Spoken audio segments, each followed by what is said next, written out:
Wah, mantap sekali nih tutorialnya Mas Mister Nyeleneh. Penjelasannya sangat detail dan jelas banget buat yang mau belajar modifikasi mesin bor atau gerinda jadi heavy duty. Biar lebih jelas lagi dan mudah dipahami sama teman-teman, ini saya uraikan detailnya seperti yang kamu maksud. Tutorial modifikasi mesin bor atau GER-NDA menjadi heavy duty. Catatan. Tutorial ini fokus pada bagian modifikasi stator saja. Cara gulung kawat stator tidak ditampilkan karena sudah banyak tersedia di channel lain dan cukup lengkap. Ingat, jika stator dibuat kuat, maka armator atau angker juga akan bekerja lebih optimal. Penyebab mesin bor atau GER-NDA mudah terbakar. Sebelum masuk modifikasi, kita perlu tahu penyebab utama kerusakan. 1. Mika isolator stator hanya mampu menahan suhu maksimal 130 derajat Celcius. Jika suhu melebihi batas ini, mika akan meleleh. 2. Enamel pelindung kawat hanya bertahan hingga 180 derajat Celcius. Jika terlalu panas, enamel akan mengering dan terbakar. 3. Ketika kedua komponen tersebut gagal, akan terjadi singkap arus karena kawat bersentuhan dengan badi stator. Akibatnya, medan magnet tidak dapat terbentuk dengan benar. Resistansi atau impedensi turun drastis.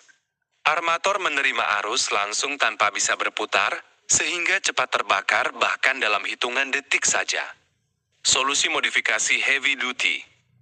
Modifikasi ini bertujuan meningkatkan daya tahan suhu dan ketahanan mesin, berlaku untuk semua jenis mesin pertukangan seperti bor, gerinda, planet, router, dan lain-lain.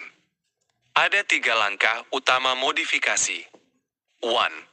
Penggantian atau pelapisan isolator dengan lakban Kapton atau fiber.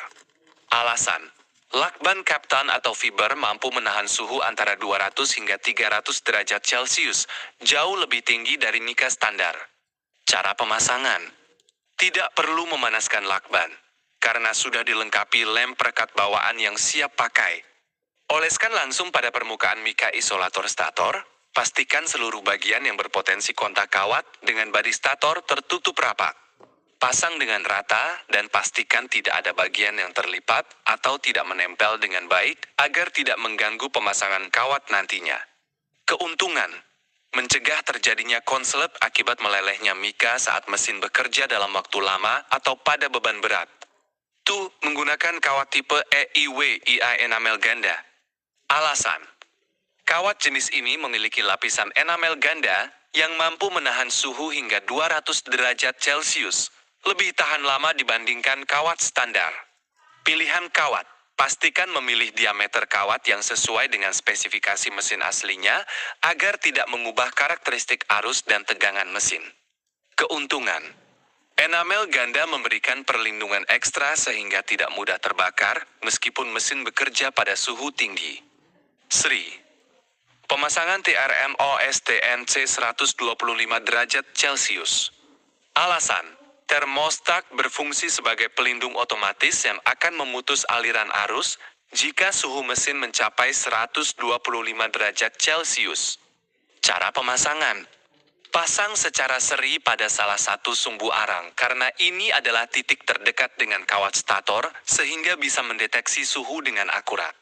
Sambungkan kabel termostat dengan benar sesuai polaritasnya. Pastikan pemasangan tidak mengganggu pergerakan sumbu arang atau bagian lain dari mesin. Keuntungan, mencegah kerusakan akibat panas berlebih secara otomatis, memperpanjang umur mesin secara signifikan. Keuntungan modifikasi secara KSSLUH-an. Durasi pemakaian, meningkat hingga 10 kali lipat dibandingkan mesin standar. Nilai jual jasa, bagi bengkel yang melayani modifikasi, bisa menetapkan tarif hingga 50% lebih tinggi dari harga perbaikan standar. Contoh, jika perbaikan standar Rp50.000, maka modifikasi bisa dikenakan biaya Rp75.000. Konsumen akan senang membayarnya karena mendapatkan kualitas jauh lebih baik. Tidak perlu repot. Modifikasi ini bisa dilakukan tanpa harus menyewa jasa tukang sepol khusus, karena fokus pada peningkatan komponen dan tidak mengubah cara gulung kawat stator. Catatan penting, bagian persiapan alat dan cara pembongkaran tidak dijelaskan secara rinci, karena sudah banyak informasi yang tersedia dan tidak menjadi fokus modifikasi. Semua teori dan cara kerja modifikasi ini sama untuk semua jenis mesin pertukangan berbasis stator dan armator.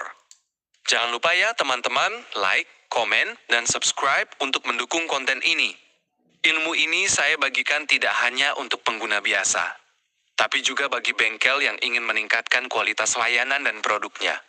Meskipun biaya awal sedikit lebih mahal, tapi jika dihitung dari durasi pemakaiannya, pasti sangat menguntungkan. Semoga penjelasan detail ini membantu teman-teman semua ya Mas Mister Nyeleneh. Kontennya sangat bermanfaat banget buat komunitas yang suka dengan mesin pertukangan.